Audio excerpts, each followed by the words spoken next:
The action taken by the Philippine government to register to the United Nations Commission on Limits of the Continental Shelf to expand its continental shelf is important.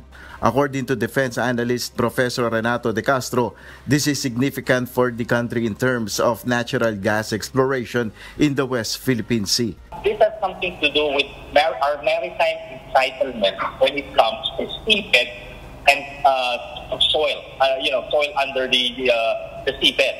This is primarily important in terms of exploring the continental shelf in terms of natural gas and oil. According to the Department of Foreign Affairs, the Philippines' official submission has a basis under the UN Convention on the Law of the Sea, or UNCLOS. Under this convention, a coastal state like the Philippines has the right to establish the outer limits of its continental shelf beyond 200 nautical miles but not exceeding 350 nautical miles from its baseline or coastline.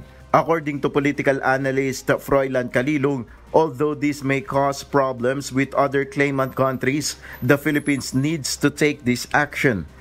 Yes, maari talagang magkaroon ng effect 'yun, but I think what we need to show and demonstrate here is yung klase rin naman ng claim natin na nakabatay doon sa mga itinatakda naman ng United Nations Convention on the Law of the Sea. Like Calilong, De Castro believes that any issues arising from the Philippine submission to the UN can be resolved.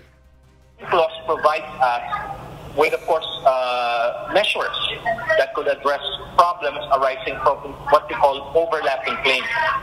Number one, we could enter into a negotiation with countries that, of course, we have overlapping claims in terms of the extended continental shelf, with Malaysia, probably with Vietnam, probably with Indonesia. We could negotiate it. Nel Maribuhok, UNTV News and Rescue. We serve the people, we give glory to God.